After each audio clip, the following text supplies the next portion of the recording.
کہ ہم تو پہلے بھی بات چیت کرنا چاہ رہے تھے, جب بھی بات چیت کا ماحول پیدا ہوتا ہے ایک ٹویٹ آ جاتا ہے, ختم ہو جاتی ہے. اور ابھی بھی یہ خدشات کا اظہار کیا جا رہا ہے کہ یہاں پر جو بات چیت ہوگی تو کیا کیونکہ پی ٹی آئی کے فیصلے جو ہیں فرد واحد کے پاس ہیں. پی ٹی آئی جو ہے دیکھیں کمیٹی تو بنا دیتی ہے, اور یہ بھی کہا جاتا ہے کہ کمیٹی بااختیار ہے, اس کے ساتھ ہی یہ کہہ دیتے ہیں جی ہم کور کمیٹی میں جا رہے ہیں.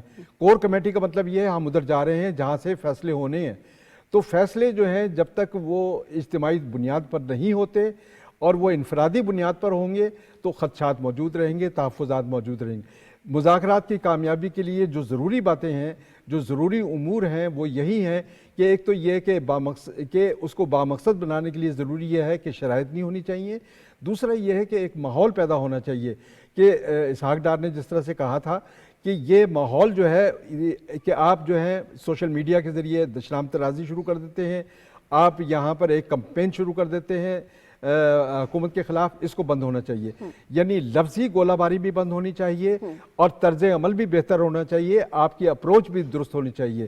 جو شرائط ہیں وہ اس کو بات چیت کے دیکھیں شرائط پیش کی شرائط پہ تو کوئی بات نہیں ہو سکتی, اور نہ ہی یہ سوچ اپنائی جا سکتی ہے کہ آپ کے 100% جو ہے وہ تمام باتیں طے ہو جائیں گی اور دوسرا فریق جو ہے صرف محض تالی بجانے تک محدود رہے گا.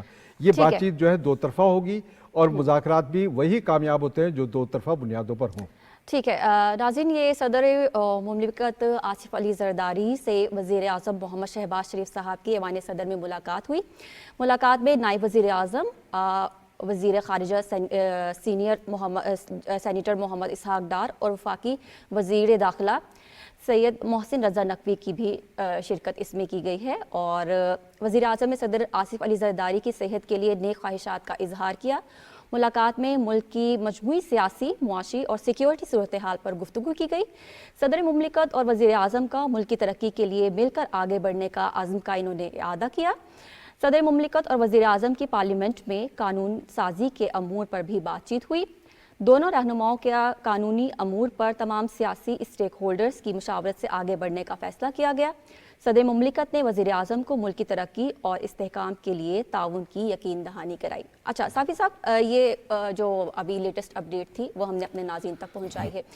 اسی سلسلے میں آپ سے بھی ہم یہ سوال پوچھیں گے کہ یہ جو مذاکرات کا آغاز ہو چکا ہے, اب حکومت کے مینڈیٹ کو پی ٹی آئی تسلیم کر چکی ہے, آپ اس کے بارے میں کیا کہیں گے؟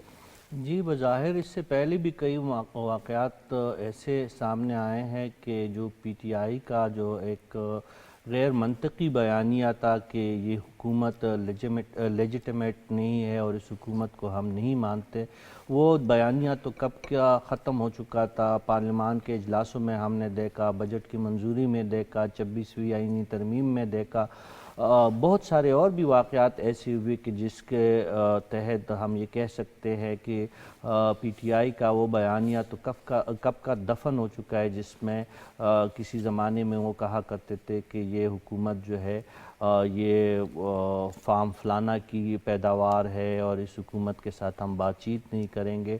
وہ باتیں تو ختم ہو گئی ہے. لیکن چلے یہ جو ابھی جو ایک نئی پیش رفت سامنے آئی ہے, یہ میرے خیال میں اگر حکومت تلخیوں کو بلانے پہ آمادہ ہے تو ہم بحیثیت صحافی اور تجزیہ کار ہمیں بھی چاہیے کہ اپنے آپ کو مثبت رپورٹنگ پہ زیادہ ہم توجہ مرکوز رکھیں. اور جو ایک نشست آج ہوئی ہے اسپیکر ایاز صادق صاحب کی سہولت کاری میں, تو وہ ایک اچھی پیش رفت ہے. یہی وہ میز ہے جس سے ہمارے سیاسی اور معاشرتی مسائل کی راہ نکلنی ہے. یہ بات پی ٹی آئی کو دیر آئے درست آیت کے مصداق اگر بعد میں بھی یہ بات سمجھ آ گئی ہے, اللہ کرے کہ بات ان کی سمجھ میں آ چکی ہو. جس طرح حافظ صاحب نے اشارہ کیا کہ پی ٹی آئی کی نامزد کردہ جو مذاکراتی کمیٹی ہے اس میں اہم اراکین آج شامل نہیں ہوئے, جس کے بارے میں گور خان صاحب فرما رہے ہیں کہ وزیر اعلیٰ صاحب جو ہے کابینہ اجلاس میں مصروف تھے, سلمان اکرم راجہ صاحب عدالتی امور کو نمٹانے میں اپنی وکالت میں مصروف تھے, اور عمر ایوب صاحب کے بارے میں یہ اطلاع انہوں نے دی کہ وہ اپنے کیسوں کی پیشیاں بھگتنے میں بزی تھے. لیکن یہ میرے خیال میں لیم ایکسکیوزز ہے. یہ تمام چیزیں چیزیں ہم جانتے ہیں کہ کابینہ کا اجلاس جو پشاور میں منعقد ہوا تھا وہ کب کا ختم ہو چکا ہے، عدالتی وقت بھی ختم ہو چکا ہے. تو یہ چیز دال میں کچھ کالا ہمیں نظر آ رہا ہے کہ پی ٹی آئی جو ہے مذاکرات کے حوالے سے ایک پیج پہ نہیں ہے. اسد قیصر صاحب پی ٹی آئی کے اہم رہنماؤں میں آج ہمیں نمایاں نظر آئے کہ وہ مذاکرات میں شامل ہوئے، لیکن دوسری طرف ہم اس بات سے آگاہ ہے کہ اسد قیصر صاحب کا وزیر اعلیٰ خیبر پختونخوا علی امین کے ساتھ کیا تعلقات ہے. یعنی میں آپ کے ناظرین کو وہ پتہ بھی ہوگا، دوبارہ دہرائے دیتا ہوں کہ ان کے بیچ میں تقریباً بات چیت نہ ہونے کے برابر ہے. سیاسی اختلاف بھی ہے، تنظیمی اختلاف بھی ہے، حکومتی سطح پہ بھی دونوں ایک دوسرے کے اپوزٹ چلتے ہیں. اسی طرح سلمان اکرم راجہ صاحب جو ہے وہ گور خان صاحب سے نالا ہے، وہ بھی کچھ ان کی الگ ایک اپنی 1.5 اینٹ کی مسجد ہے. اور عمر ایوب صاحب تو وہ تو گور ایوب صاحب کے فرزند ہے اور ایوب خان صاحب کے پوتے ہیں، تو ان کی تو ایک الگ ٹور ہوتی ہے، وہ اپنے طور پہ وہ بہت بڑے لیڈر ہے. تو یہ پی ٹی آئی کی تنظیمی سقم جو ہے اس کی وجہ سے مجھے یہ بات جو ہے خدشات نظر آ رہے ہیں کہ مذاکرات کا عمل جو ہے اگر کوئی معاوضہ ہو جائے تو کامیاب ہو جائے، لیکن یہ مذاکرات کی کامیابی اسپیشلی پی ٹی آئی کی طرف سے جو ابھی ہمیں جو ایک ٹیم نظر آئی ہے، یہ اس ٹیم کے بس کی بات نہیں ہے. اسد قیصر صاحب کے حوالے سے عمران خان صاحب کے خیالات کچھ بہت زیادہ اچھے نہیں ہیں. اسی طرح باقی 2 حضرات جو ہے وہ پارٹی سے باہر کے لوگ ہیں، ان کی بات کو بھی عمران خان صاحب کوئی زیادہ وقت نہیں دیتے. تو اللہ کرے کوئی معجزہ ہو جائے. حکومتی سائٹ پہ دیکھے بہت قداور شخصیات شامل ہے، وہ با اختیار بھی ہے، وہ ایک تنظیم اور ضابطے کے تحت چلنے والے لوگ ہیں. رانا ثناء اللہ صاحب، اسحاق ڈار صاحب، آپ باقی جماعتوں کے جو نمائندے ہیں، جو حکومت کے جتنے اتحادی ہیں، سب کے نمائندے وہاں پہ موجود ہیں. تو حکومت کی طرف سے ہمیں سنجیدگی نظر آ رہی ہے، اور دوسری جانب اس مذاکراتی عمل کو بہت ہی ہلکا لیا جا رہا ہے، جس کے تحت ہم یہ خدشہ ہمیں لاحق ہے کہ اس مذاکرات کے کچھ بہت زیادہ اچھے نتائج نکلنے کے امکانات بہت کم ہیں. ٹھیک ہے ڈاکٹر صاحب، آپ نے گفتگو سنی ہے صافی صاحب کی، وہ کہہ رہے ہیں کہ کوئی کرشمہ ہی ہو جائے. تو کیا پرائم جو پی ٹی آئی کا اس وقت مذاکرات میں شامل ہونے کا مقصد یہ ہو سکتا ہے کہ وہ بانی پی ٹی آئی کو صرف رہا کروانا چاہتے ہیں، اور اگر یہ وہ چاہتے بھی ہیں تو کیا آپ دیکھتے ہیں کہ بانی پی ٹی آئی کی رہائی ہو سکتی ہے؟ دیکھیں، اب بانی پی ٹی آئی کی رہائی کا معاملہ تو آپ اس کو ختم سمجھیں، اور ان کا اپنا یہ مطالبہ بھی اب یہ نہیں رہا. اب تو صورتحال بدل گئی. دیکھیں، یہ جو ابھی صافی صاحب نے بات کی ہے نا، اسے آگے بڑھانے کی ضرورت ہے. کیا مذاکراتی کمیٹی ایسی ہے جس پر بانی پی ٹی آئی کو اعتماد ہو؟ بانی پی ٹی آئی کے اعتماد کے لوگ 3 ہیں، حلیمہ خان ہیں، مراد سعید ہیں، اور جو ڈپٹی اسپیکر تھے وہ ہیں 3. بشرا be be Bushra be be بھی نہیں، اسد قیصر صاحب میرے خیال میں نہیں. تو یہ 3 لوگ ہیں جو ان کے اصل نمائندہ ہیں. یہ لوگ تو بیچارے آؤٹ سائڈر، اب 2 بندوں کو کہا انہوں نے، علامہ صاحب کو اور ایک اور صاحب کو، یہ سارے آؤٹ سائڈر ہیں. ان پر کوئی اعتماد ان کو نہیں ہے، اور کسی لمحے بانی پی ٹی آئی ان کو ڈسون کر سکتے ہیں. تو لہٰذا یہ وفد ہی غیر سنجیدہ ہے، یہ کوئی غیر سنجیدہ بات نہیں ہے. سوال یہ ہے کہ یہ مذاکرات کی بات ہوئی کیسے، اور پی ٹی آئی کی طرف سے اس پر آمادگی کیسے ظاہر کی گئی. یہ جو لوگ ہیں، یہ جو سنجیدہ ایلیمنٹ ہے پی ٹی آئی کے اندر، اس میں جیسے اسد قیصر ہیں، جیسے اور چند لوگ ہیں جن کے نام ہوئے، علی محمد خان کو کوئی گن نہیں رہا، وہ بھی ایک بہت سنجیدہ آدمی ہے. ان لوگوں کو سمجھ میں آئی، دنیا کے حالات کو دیکھا، پاکستان کے اندر کی ڈیولپمنٹس کو انہوں نے دیکھا اور ایک تجزیہ کیا. کیا تجزیہ ان کا تجزیہ اس بات پہ یہ پریشان ہے کہ وہ کون لوگ ہیں جو پی ٹی آئی کے مظاہروں کو ریجنلزم کے ساتھ جوڑ رہے ہیں، لسانیت کے ساتھ جوڑ رہے ہیں. کیوں جوڑا جا رہا ہے، اور پھر کیا وجہ ہے کہ صوبائی حکومت قوم ایجنسی کی آگ ٹھنڈی نہیں کر رہی، اس کی کوئی سنجیدگی نہیں. اگر وہاں غذا جاتی ہے تو کوئی اور لے کے جاتا ہے، مدد کرتا ہے تو کوئی اور کرتا ہے، ایکٹیو ہوتا ہے تو کوئی اور ہوتا ہے. سبب کیا ہے؟ پھر جو آپ کے بیرون پاکستان ڈیولپمنٹس ہو رہی ہیں، جیسے دمشق اور شام میں ہوا، اور وہاں اب کرد مسئلہ کھڑا ہونے جا رہا ہے. وہ کرد الگ ریاست بنے یا نہ بنے، ہر دو صورتوں میں یہ ایکٹیویٹی ہوگی، اور اس ایکٹیویٹی کے اثرات ترکی کی سرحد سے لے کر عراق اور ایران سے ہوتے ہوئے ہمارے تک پہنچیں گے. اس کا مطلب یہ ہے کہ ہمارے یہاں ایک دھما چوکڑی مچنے کا خطرہ ہے، اور اس دھما چوکڑی کو اسلام آباد پر بار بار کی یلغار اور خیبر پختونخوا کے اندر جو جنگ ہے، یہ ایک اور منظرنامہ کریٹ کرتی ہے جو بہت خطرناک ہے. یہ جو سینر ایلیمنٹ ہے پی ٹی آئی کے اندر، وہ اس پہ پریشان ہے. ان کو دوستوں نے بھی مشورہ دیا کہ بھائی کرو، عقل کو ہاتھ مارو، کس طرف لے کے جا رہے ہو چیزیں. تو یہ ہے اس کا بیک گراؤنڈ جس میں یہ ساری بات شروع ہوئی. لیکن میں اگین عرض کر رہا ہوں کہ بانی پی ٹی آئی نے بالکل سنجیدگی سے اس کو نہیں لیا. آج تک ایک سٹیٹمنٹ ان کی طرف سے نہیں آیا مذاکرات کے لیے. آج تک انہوں نے اس مذاکراتی کمیٹی پر کوئی اعتماد کا اعلان نہیں کیا. اور خطرہ یہ ہے کہ جس وقت کسی فیصلے کے قریب پہنچیں گے، وہ تو اس کو قریشی صاحب کو نہیں مانتے، شاہ محمود قریشی کو، یہ اسد قیصر اور دوسرے کیا بیچتے ہیں ان کے آگے. تو یہ غیر سنجیدہ عمل ہے، اس کو سنجیدگی کی طرف بڑھنے کی. شنیلا صاحبہ، آپ نے دیکھے ہمارے دو اینالسٹ تو یہ کہہ رہے ہیں کہ کسی بھی وقت یو ٹرن آ سکتا ہے. آپ کو بھی ایسا ہی لگتا ہے؟ دیکھیں، بات یہ ہے کہ جو مذاکراتی ٹیم اپوزیشن کی طرف سے آئی ہے وہ کتنی امپاورڈ ہے ہمیں پتہ ہی نہیں ہے. دوسری بات ہے کہ وہاں پہ ایک شخص ہے جو سارے فیصلے کرتے ہیں، وہ ہیں بانی پی ٹی آئی. بانی پی ٹی آئی جو ہیں وہ ہر روز اپنے بیانات بدلتے رہتے ہیں. اگر وہ ایک طرف مذاکراتی ٹیم بناتے ہیں تو دوسری طرف ان کے ٹویٹر اکاؤنٹ سے ایک سخت قسم کا بیان آ جاتا ہے. اور اگر وہ جن کی پارٹی ہے وہ کوئی مفاہمت کی طرف جاتی ہے تو علیمہ خان آ جاتی ہے اور وہ آ کے ایک اور بیان دے دیتی ہے. تو اس کی وجہ سے کنفیوژن تو کافی زیادہ کریٹ ہوا ہے. جس وقت یہ مذاکراتی کمیٹی بنائی گئی اور کہا گیا کہ یہ جائے گی جا کے حکومت کے ساتھ بات کرے گی، تو ساتھ سول نافرمانی کا شوشہ چھوڑ دیا گیا.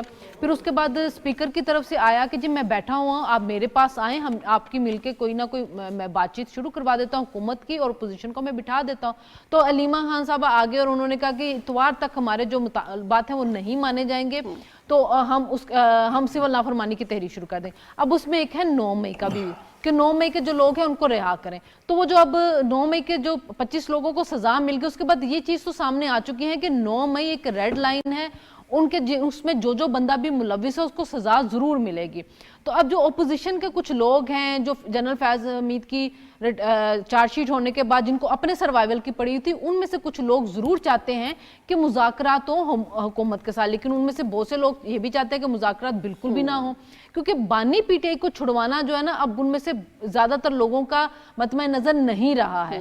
وہ اپنی کرسیوں کو، اپنی ممبرشپ کو بچا رہے ہیں. بہت سے جو پہلی دفعہ پارلیمنٹ کے اندر پہنچے ہیں تو وہ تو چاہیں گے کہ ہم اپنا ٹینیور پورا کریں اور ہم کچھ وہاں پہ ڈیولپمنٹ کے کام کر کے تاکہ اگلی دفعہ بھی جیت کے آ سکیں. تو وہ تو اب اس طرف نہیں جا رہے ہیں، اسی وجہ سے وہ مذاکرات کی طرف جا رہے ہیں. لیکن ووٹ بینک جو ہے، وہ پاپولیرٹی جو ہے وہ بانی پی ٹی آئی کی ہے، اور بانی پی ٹی آئی نے جب بھی اپنا کچھ سخت پیغام دینا تو علیمہ خان کے ذریعے دیتا ہے. تو اس وجہ سے ابھی کچھ ہم نہیں کہہ سکتے کہ یہ اپوزیشن کی جو جماعت ہے وہ حکومت کے ساتھ بیٹھتی ہے. 2 جنوری کو دوبارہ ان کا ہوتا ہے، وہاں پہ وہ ریٹرن اپنے جو ہے ڈیمانڈز ان کو دیتی ہیں اور اس پہ اوپر بات چیت شروع ہوتی ہے. تو بانی پی ٹی آئی ہو سکتا ہے کوئی نیا شوشہ چھیڑ دیں جیل کے اندر سے بیٹھے ہوئے جو علیمہ خان کے ذریعے آ جائے اور معاملات وہیں پہ چلے جائیں زیرو پہ جہاں سے سٹارٹ ہوئے تھے. تو اس کے لیے ضروری یہی ہے کہ اگر بانی پی ٹی آئی کی طرف سے کوئی بیان آتا ہے جو علیمہ خان کی صورت میں آئے گا، جس میں وہ کہیں گے کہ ہاں جی میری یہ ٹیم ہے، میں نے اس کو مینڈیٹ دیا ہے، یہ جائے جا کے حکومت سے میرے بہاف پہ مذاکرات کرے، جو معاملات بھی ہوں گے میں اس کو سپورٹ کروں گا، تو شاید اس کے اندر کوئی سنجیدگی نظر آئے. ورنہ آج بھی آپ ان کی غیر سنجیدگی کا حال دیکھ لیں کہ 3 لوگ پہنچے ہوئے تھے، حکومت کی طرف سے تمام لوگ پہنچے ہوئے ہیں. ظاہر ہے کہ حکومت ہے، اس نے اپنا دل بڑا کیا ہے ان کی تمام حرکتوں کے باوجود کہ گولیاں بھی انہوں نے خود ہی اپنے ورکروں کے اوپر چلائی اور اس کا ایک بیانیہ بنا لیا گولی کیوں چلانے والا، اور اس کے بعد بھی پھر وہ ان کے ساتھ مذاکرات پہ بیٹھ رہی ہے اور ان کو کہہ رہی ہے کہ آپ آئیں، سیاسی دھارے کے اندر آئیں. لیکن ان کی طرف سے ابھی تک غیر سنجیدگی جو ہے وہ دکھائی جا رہی ہے. تو یہ معاملات واقعی یو ٹرن کی طرف جا سکتے ہیں کیونکہ اس پارٹی کی غیر سنجیدگی جو ہے نا وہ معاملات کو ہمیشہ خراب کرتی ہے. ٹھیک ہے حافظ صاحب، دوبارہ سے ایک راؤنڈ کوئک لے لیتے ہیں. اب شنیلا صاحبہ ہماری تیسری اینالسٹ ہو گئی ہیں جنہوں نے کہا ہے کہ معاملات یو ٹرن کی طرف جا سکتے ہیں. آپ اس بارے میں کیا کہہ رہے ہیں کہ بانی پی ٹی آئی کو واقعی یہ جو مذاکراتی کمیٹی کے اراکین ہیں ان کے اوپر یقین نہیں ہے؟ دیکھیں، ان کے بارے میں یقین سے کوئی بات بھی نہیں کہی جا سکتی، کیونکہ سیاست میں ان کا جو طرز عمل ہے یا جو ان کی طرز سیاست ہے وہ ہمیشہ غیر یقینی کیفیات کا شکار رہی ہے، اور یہی وجہ ہے کہ ان کے بارے میں یہ ایک تاثر عمومی طور پر پایا جاتا ہے کہ ان کا جو بیانیہ ہے وہ ایک دن کچھ اور ہوتا ہے، دوسرے دن کچھ اور ہوتا ہے، اور یہی وجہ ہے کہ کل تک وہ کہہ رہے تھے کہ مذاکرات میں کرنا ہی نہیں چاہتا ان سے، اور وہ ان سے ہاتھ ملانا ہی نہیں چاہتے تھے، لیکن آج وہ یو ٹرن لیا، مذاکرات پر انہوں نے کمیٹی بنائی، اور ابھی یہ پتہ نہیں ہے کہ یہ کمیٹی کتنی با اختیار ہے۔ یہی میں نے پہلے بھی عرض کی تھی کہ جب تک اس غیر یقینی صورتحال کا خاتمہ نہیں ہوگا کہ اس کمیٹی کے فیصلوں کو تسلیم کیا جائے گا، یا جو پی ٹی آئی کی جو مذاکراتی کمیٹی جو ہے اندر بات چیت کر رہی ہے وہ بات چیت جو ہے وہ بانی بھی مان لیں گے اور وہ فیصلے وہ بھی تسلیم کر لیں گے، اس بات پہ کوئی بھی مطلب کمیٹی کا کوئی رکن جو ہے وہ اس بات کو تسلیم کرنے کے لیے تیار نہیں ہے۔ یہی وجہ ہے کہ خدشات کی صورت جب تک یہ تحفظات اور خدشات دور نہیں ہوتے، مذاکرات کی کامیابی کے بارے میں کوئی بات یقینی طور پر نہیں کہی جا اچھا سکتی۔ صافی صاحب، ہو سکتے ہیں کمیٹی کے فیصلوں کو تسلیم کیا جا سکتا ہے پی ٹی آئی کی جانب سے؟ دیکھیں، سیاست میں کوئی حرف آخر نہیں ہوتی۔ رانا ثناء اللہ صاحب نے آج بڑی اچھی باتیں کی، ان کا یہی کہنا تھا کہ دیکھیں مذاکرات تب کامیاب ہوتے جو کچھ لوگ کے اصول پہ اگر بات ہو۔ اگر پی ٹی آئی واقعی سیاسی مفاہمت چاہتی ہے تو اس پہ ان کو کئی چیزوں پہ کمپرومائز کرنا پڑے گا، اور جو چیزیں قانونی اور آئینی طور پر حکومت کے اختیار میں نہیں ہیں، اگر اس حوالے سے وہ مطالبات نہیں کریں گے اور کھلے دل سے مذاکرات کو دل و دماغ سے قبول کر کے آگے بڑھنے کی کوشش کریں گے، تو حکومت کی طرف سے تو ہمیں سنجیدگی نظر آ رہی ہے۔ میں نے آپ کو پہلے بتایا کہ بہت ایک بڑا وفد یا جو ایک مذاکراتی کمیٹی آپ ان کو کہہ لیں، اسپیکر ایاز صادق صاحب جو اسمبلی کے کسٹوڈین ہیں، ان کی سربراہی میں ان کی سہولت کاری میں اگر یہ اقدام ہو رہا ہے تو اس سائٹ سے تو سنجیدگی ہے۔ لیکن وہی بات جو سارے دوست اس پینل کے کہہ رہے ہیں کہ آخری جو اس پہ مہر تصدیق ثبت ہوگی وہ اڈیالہ جیل سے ثبت ہوگی، تو سب سے بڑا کوسچن ہمارے سامنے وہی ہے۔ ایک سائٹ سے ہمیں کلیئرٹی نظر آ رہی ہے کہ حکومت چاہتی ہے کہ سیاسی فضا مزید مکتر نہ ہو اور سیاسی مفاہمت ہو جائے، لیکن دوسری سائٹ پہ اگر کمیٹی کے لوگ ہی متفق نہیں ہیں، اول تو وہ ایک مسئلہ ہے، اس کے بعد اگر کوئی معاوضہ ہو جائے اور مفاہمت کی کوئی راہ نکلتی ہے تو وہ سوال تب تک برقرار رہے گا، اور ہم حتمی طور پر کچھ بھی نہیں کہہ سکتے جب اڈیالہ جیل سے اس پہ اس کی منظوری یا اپروول نہیں آتی۔ تو یہ تمام چیزیں بہت قبل از وقت ہے۔ 2 جنوری کو ہم نے دیکھنا ہے کہ کمیٹی کے کتنے اراکین شامل ہوتے ہیں، اس دن کس کس کی پیشی نکلتی ہے، کس کس کی جو ہے کابینہ میٹنگز نکلتے ہیں، تو وہ بات کی باتیں ہیں۔ 2 جنوری کے بعد ہم اس بات کے لیے ہمیں کچھ نہ کچھ ہمیں مزید کلیئرٹی نظر آئے گی، کلیئرٹی ہو جائے گی۔ ٹھیک ہے ڈاکٹر صاحب، کیا واقعی پی ٹی آئی سیاسی مفاہمت چاہتی ہے، معاشی ترقی چاہتی ہے، یا سیاسی استحکام چاہتی ہے، یا ایسے ہی عدم استحکام کی صورتحال قائم رہے گی؟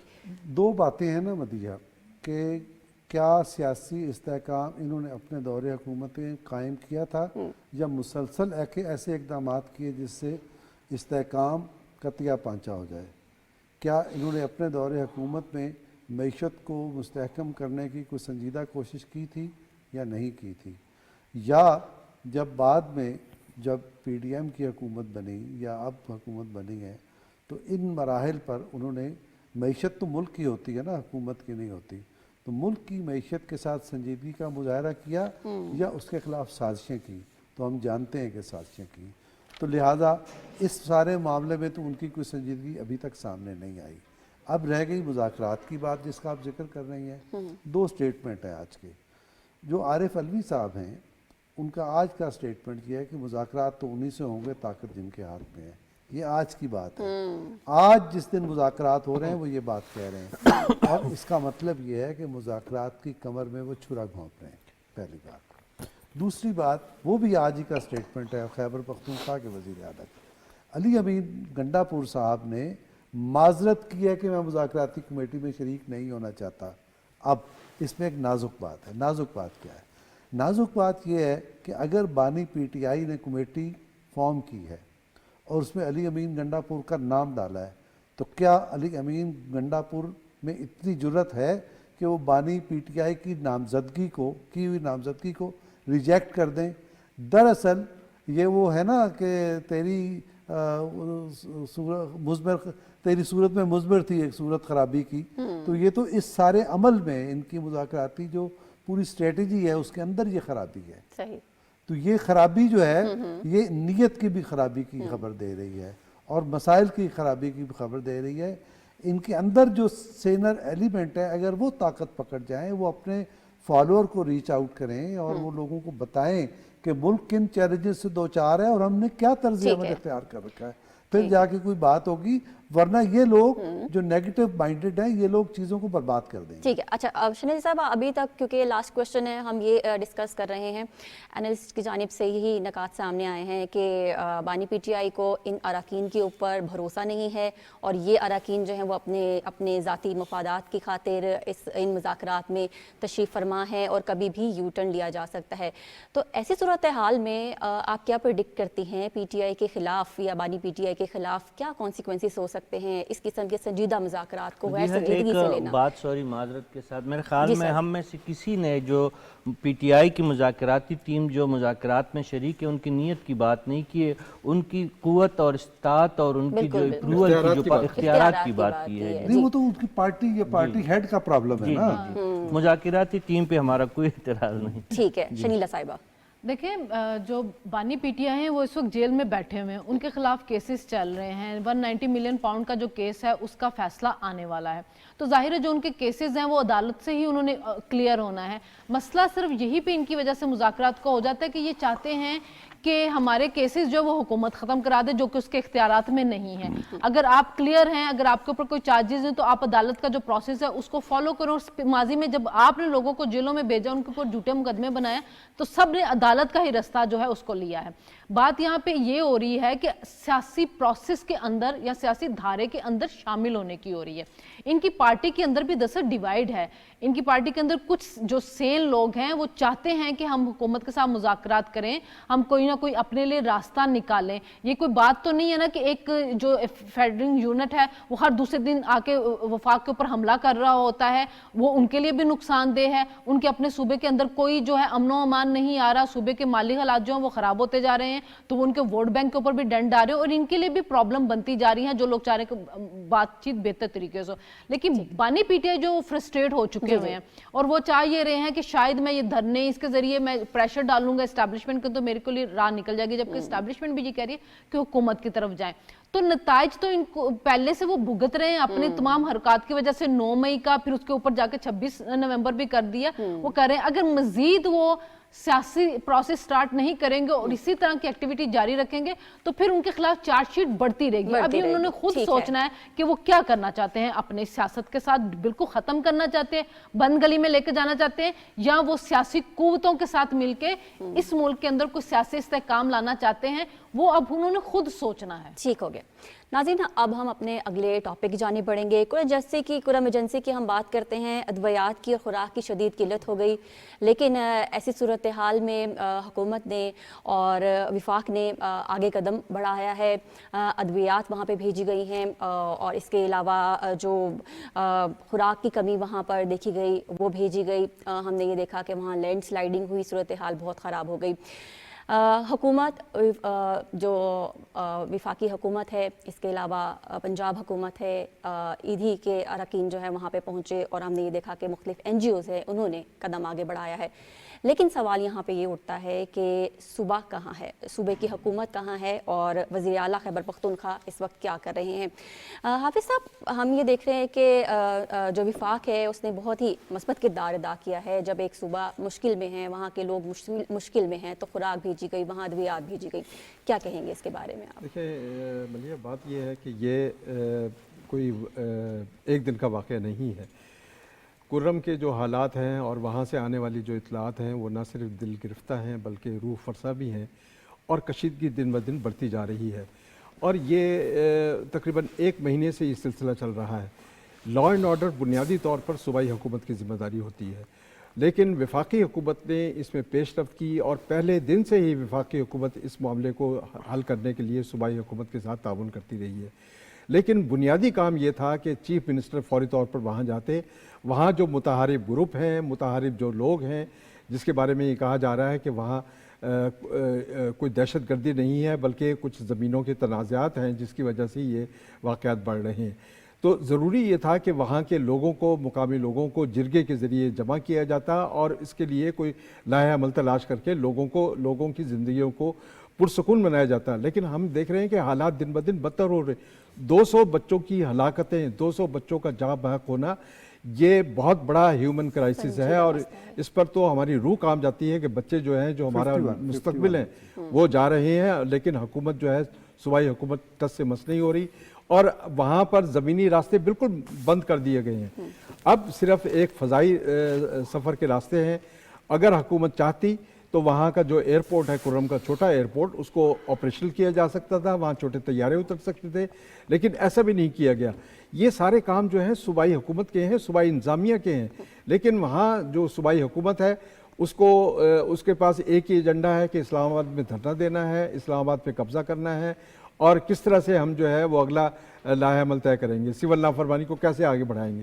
بات یہ ہے کہ صوبائی حکومت جو ہے اگر اس میں غفلت کا مظاہرہ نہ کرتی تو یہ اتنا طویل دورانیہ نہ ہوتا, بلکہ یہ معاملات 1-2 دن میں ہی, پہلے بھی ہوتا رہا ہے پارا چنار میں, کوئی نئی بات تو نہیں ہے, لیکن معاملات جو ہیں 2-3 دن سے زیادہ نہیں بڑھ سکے. یہی وجہ تھی کہ جو سیاسی قوتیں ہیں یہ ان کی ذمہ داری بنتی ہے کہ وہ سامنے آئیں اور اس جو کشیدگی ہے اور اس تنازع کو ختم کرائیں. لیکن ایسا نہیں ہوا. یہ ترجیحات کی بات ہوتی ہے. اگر حکومت کی ترجیحات میں یہ شامل ہوتا کرم کا معاملہ, تو پھر وہ اسلام آباد 24 نومبر کو اسلام آباد آنے کے بجائے سیدھا پہلے کرم جاتے اور وہاں پر اس جھگڑے کو ختم کراتے اور وہاں امن و امان قائم کرنے پر توجہ دیتے. لیکن ایسا نہیں ہو رہا. اب ضرورت اس بات کی, دیکھیں اب اس میں یہ ہے کہ فیڈرل گورنمنٹ جو ہے ملوث ہوئی, ایپیکس کمیٹی کی میٹنگ ہوئی ہے 2 دن پہلے, انہوں نے کچھ امور طے کی ہیں. وہاں ایک بنیادی بات یہ ہے کہ جو ہتھیار ہیں, دیکھیں وہ ہتھیار بند جو بھاری ہتھیار جو ہیں وہ سوچنے کی بات یہ ہے کہاں سے آئے. دوسرا یہ ہے کہ وہ مورچہ زن ہیں, ان کو مورچوں سے کیسے نکالا جائے. یہ باقاعدہ جنگ بندی کا ماحول پیدا کیا ہوا ہے. لوگوں کی ایکسس نہیں ہے کہ وہ سڑک کے ذریعے جا سکیں. اب یہی وجہ ہے کہ نہ صرف وہاں پر خوراک کی کمی ہے, ادویات نہیں ہے, وہاں پر زندگی جو ہے بالکل بند ہو کر رہ گئی ہے. اب یہ نہ صرف یہ کہ حکومت کی ذمہ داری ہے, یہی وجہ ہے کہ فلاحی تنظیمیں جو ہیں آگے آ رہی ہیں. گورنر سندھ جو ہے وہاں پہنچے ہیں ادویات لے کر, پنجاب کی چیف منسٹر نے وہاں ادویات پہنچانے کا اعلان کیا ہے, ان کے بچوں کے لیے سہولتیں پہنچانے کا اعلان کیا ہے کہ ان کے بچوں کو یہاں پہ شفٹ کیا جائے تاکہ پنجاب میں ان کی ٹریٹمنٹ کروائی جائے. یہ سب کام جو ہیں دوسری حکومتیں تو کر رہی ہیں, لیکن ہمیں صوبائی حکومت اتنی فعال نظر نہیں آتی. ضرورت اس بات کی ہے کہ صوبائی حکومت کو اپنی ترجیحات میں کرم کا معاملہ بھی شامل کرنا چاہیے. صحیح ہے. صافی صاحب, صوبائی حکومت نے اگر بروقت مسئلے کے لیے کوئی اقدامات یقینی بنائے ہوتے تو کیا یہ مسئلہ اتنا سنگین صورتحال اختیار کرتا؟ پریارٹی ہی نہیں ہے. صوبائی حکومت اپنے سیاست میں لگی ہوئی ہے اور ان کی جو ترجیحات ہے وہ کچھ اور ہے.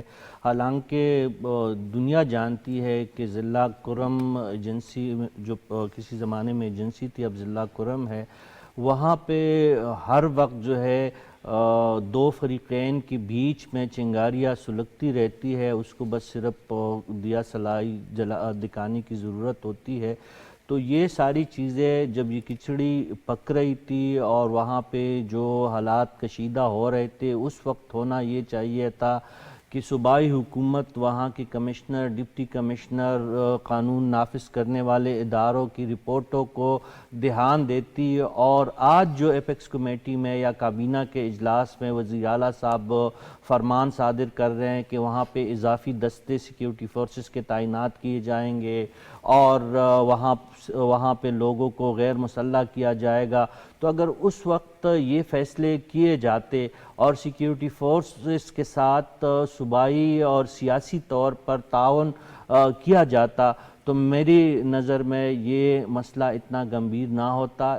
غفلت برتی گئی, مجرمانہ غفلت برتی گئی, ناحق خون بہا اور خون تری منگل سے لے کر آپ کے ہنگو تک تک تمام علاقوں میں کرم جنسی سے اب یہ آگ رفتہ رفتہ اس کی تپش ہنگو اور کوہاٹ تک محسوس کی جا رہی ہے۔ دوسری جانب آپ جانتی ہے کہ میران شاہ اور وزیرستان کے علاقوں میں وہاں پہ خوارج جو ہے فتنۃ الخوارج وہ انتہائی متحرک ہے، 16 جوانوں کو ایک دن میں شہادت دینی پڑ رہی ہے۔ دوسری سائڈ تری منگل سے اس سائڈ پہ تورا بورا سے آگے جاتے ہیں، وہاں پہ خوارج فتنۃ الخوارج کے بڑے دستے تعینات ہے۔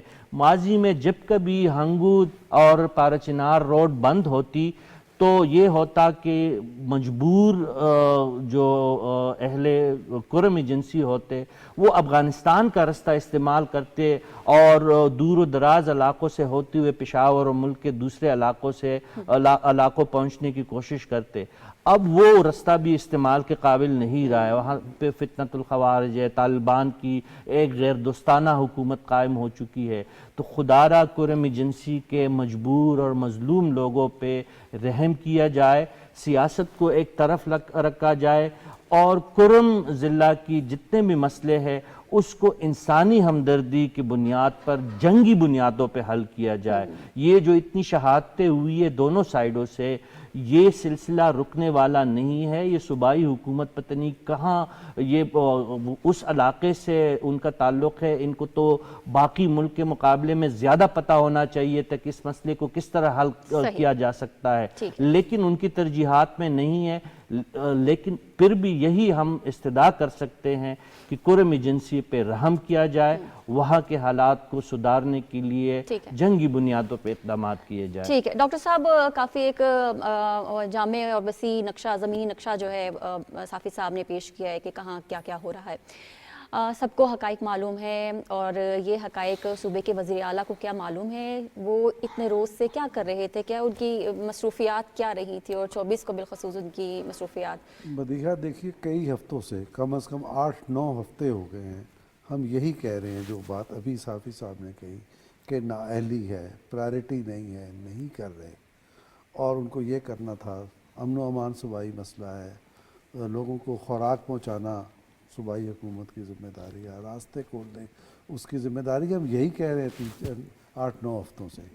سوال یہ ہے بلکہ اس کی انویسٹیگیشن کرنے کی ضرورت ہے کہ کیوں اس نے صوبائی حکومت یا صوبائی حکومت کے سربراہ نے اس مسئلے کو اتنے طویل عرصے تک، جبکہ وہاں 200 آدمی شہید ہو چکے ہیں، 51 بچے شہید ہو چکے ہیں خوراک اور دوائیں نہ ملنے کی وجہ سے، اور اس کی پرائرٹی پہ نہیں آیا۔ کیا کوئی منصوبہ پیش نظر تھا، کوئی سازش تھی، کیا تھا؟ اس پر ایک کمیشن بیٹھنا چاہیے۔ یہ ہے کمیشن بیٹھنے کا۔ 200 آدمی قتل ہو گئے ہیں، شہید ہو گئے ہیں، ایک پورا خطہ جو ہے وہ بند پڑا ہوا ہے، اور یہ درست کہہ رہے ہیں صافی صاحب کہ اس کے اثرات دور دور تک پہنچ رہے ہیں۔ تو یہ اتنا خوفناک صورتحال پر صوبائی حکومت کیوں ایکٹیو نہیں ہوئی، اس نے کیوں بیک برنر پہ ڈالا، کیوں نظر انداز کیا؟ قطع کلامی کے لیے ڈاکٹر صاحب میں معذرت چاہتی ہوں، ایک سیکنڈ انویسٹیگیشن کریں اور جو اس کے ملزم ثابت ہوں انہیں سزا دی جائے۔ ٹھیک ہے، ونس اگین قطع کلامی کے لیے معذرت چاہتی ہوں۔ اچھا، یہ جو سنجیدگی ہے جو صوبائی حکومت کی، اس کا اندازہ کچھ اس طریقے سے لگایا جا سکتا ہے۔ مشیر اطلاعات خیبر پختونخوا بیرسٹر محمد علی سیف نے کہا ہے کہ ضلع کرم میں راستوں کی بندش کے باعث درپیش عوامی مسائل کا ادراک ہے۔ وہ یہ کہتے ہیں کچھ عناصر کرم سے متعلق سوشل میڈیا پر بے بنیاد پروپیگنڈا کر رہے ہیں۔ صوبائی حکومت کی مضحکہ جو بھی انہوں نے کوشش کی ہے اس کو غلط، جو مخلصانہ انہوں نے کوشش کی ہے اس کو غلط رنگ دیا جا رہا ہے۔ آگے جو ترجمان MWM ناصر شیرازی صاحب ہیں وہ یہ کہہ رہے ہیں کہ ضلع کرم سے متعلق ترجمان خیبر پختونخوا حکومت بیرسٹر سیف کا بیان انتہائی مضحکہ خیز اور غیر ذمہ دارانہ ہے۔ 1 اکتوبر سے لے کر آج تک پارا چنار کے تمام راستے بند ہیں، جس وجہ سے ادویات کی قلت پیدا ہوئی۔ بیرسٹر سیف معصوم بچوں کی شہادت پر اپنی مجرمانہ غفلت، بے حسی اور بے رحمی چھپانے کے لیے غلط بیانی کر رہے ہیں۔ صوبائی حکومت معصوم بچوں اور پارا چنار کے شہریوں کی شہادت پر تماشا دیکھ رہی ہے۔ صوبائی حکومت کے ترجمان بیرسٹر سیف انسانیت سے عاری اور بے شرم ثابت ہوئے ہیں۔ یہ ڈاکٹر ناصر شیرازی صاحب جو ہے یہ فرما رہی ہیں۔ یہ سنجیدگی شنیلا صاحبہ آپ کو کتنی نظر آ رہی ہے؟ یہ لیٹسٹ چیزیں تھیں جو کہ عوام تک پہنچانا بہت ضروری ہے۔ پی ٹی آئی کی حکومت کو 11 سال ہونے والے ہیں خیبر پختونخوا کے اندر، اور ہمیں کبھی بھی عوامی مسائل کو لے کے وہ سنجیدہ نظر ہی نہیں آئے ہیں۔